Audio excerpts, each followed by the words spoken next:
আপনি কোন ক্লাসে পড়েন? আমি 10-এ পড়ি। এইটা তো 10-এর শিক্ষাতে আন্দোলন না, আপনি আন্দোলনে কেন? আমরা আন্দোলনে আসছি, দরকার আছে, আমাদের ভাই বেড়াদার আসছে, আমার ভাই আছে। আপনি ক্লাস 10-এ পড়েন, আপনার ভাই কোন ক্লাসে পড়ে? আমার ভাই মেট্রিক পরীক্ষা দিব এবার।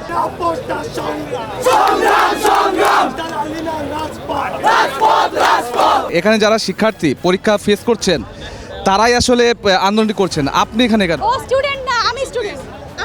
আপনার উত্তরটা আমি দেই। এইচএসসি শিক্ষার্থীদের চলমান আন্দোলনে অংশ নেওয়া কয়েকজনকে প্রশ্ন করা হলে মেলে এমন উত্তর।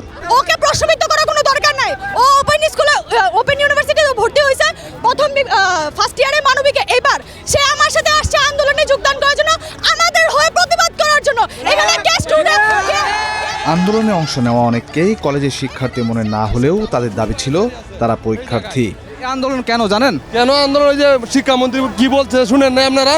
এই শিক্ষার্থীরা আন্দোলনে এসে কি চায়? কি চায় ওরা, কি বলছে, উস্কানিমূলক কথা কি বললো ওরা ওদেরকে? শিক্ষার্থীর দাবি কি জানেন? তাদের দাবি জানতে হইব, কি দাবি আছে। আপনি জানেন না? না, আমি জানি না। দুর্যোগপূর্ণ আবহাওয়ায় এইচএসসি পরীক্ষা নেওয়া ও শিক্ষার্থীদের নিয়ে বিরূপ মন্তব্য করায় 14 জুলাই ঢাকাসহ দেশের বিভিন্ন স্থানে আন্দোলন করেন শিক্ষার্থীরা। পরীক্ষা বাতিল সহ শিক্ষামন্ত্রীর পদত্যাগ দাবি করেন তারা।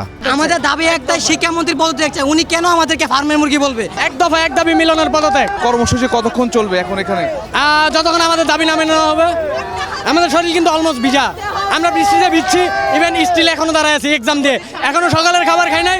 ইভেন আমাদের দাবি না মানলে আমরা কিছু খাবো না। আজকের পরীক্ষা কেমন হয়েছে? আজকের পরীক্ষা খুবই খারাপ হয়েছে, কারণ আমাদের হলের ভিতর যেই পরিমাণে গার্ড দেওয়া হয়েছে, ইভেন আধা ঘন্টা থাকতে আমার ফ্রেন্ড আমাকে এইভাবে ডাক দেওয়ার কারণে আমার খাতা নিয়ে যাওয়া হয়েছে। ওই আন্দোলনের রেশ ছিল 15 জুলাইয়ের অনুষ্ঠিত পরীক্ষার পরও। রাজধানীর উত্তরায় দেখা মেলে একদল আন্দোলনকারীদের। তারা বেলা 1টায় পরীক্ষা শেষ করেই কেন্দ্র সংলগ্ন রাস্তা আটকে বিক্ষোভ করতে থাকেন। একটা জাতিকে ভঙ্গুর করতে হলে তার শিক্ষার মেরুদণ্ডকে ভেঙে দিতে হয়। শিক্ষামন্ত্রী হয়ে তিনি সেই কাজটা করছে। তিনি বলেছেন যে আমি কাউকে উদ্দেশ্যপ্রণোদিতভাবে বলিনি, কিন্তু তিনি কিন্তু পুরো শিক্ষার্থী জাতিকে পোল্ট্রি মুরগি বলেছে। সেম ভুলটা ফ্যাসিস্ট হাসিনা কিন্তু রাজাকার বলে করেছিল, আজকে উনি সেম ভুলটা করেছে। আমি মাননীয় শিক্ষামন্ত্রীর উদ্দেশ্যে একটাই কথা বলবো, এই আন্দোলন যদি দীর্ঘায়িত হয় সাবধান হয়ে যাবেন, কখন যেন আপনাদের আসল গদিও লড়ে যায়।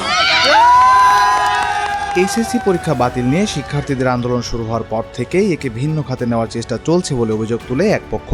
এ বিষয়ে পুলিশের পক্ষ থেকেও সতর্ক করা হয়েছে। শিক্ষার্থীদের ক্ষোভ আছে আমরা জানি, এবং আমাদের কাজ জনশৃঙ্খলাটা নিশ্চিত করা, জনগণকে নিরাপত্তা দেওয়া এবং রাস্তায় যেন চলাচলে কোনো প্রতিবন্ধকতা না হয় সেই সব বিষয়ে লক্ষ্য রাখা। আমরা সেসব বিষয় নিয়ে কাজ করছি যেন শিক্ষার্থীরা তাদের যৌক্তিক আন্দোলন সেটা যেন কন্টিনিউ করতে পারে, এবং এর সুযোগে অন্য কোনো পক্ষ যেন আন্দোলনের ভিতর প্রবেশ করে জনশৃঙ্খলা বা রাষ্ট্রীয় নিরাপত্তার ঝুঁকি তৈরি না করে সেদিকে আমরা লক্ষ্য রেখেই কাজ করছি।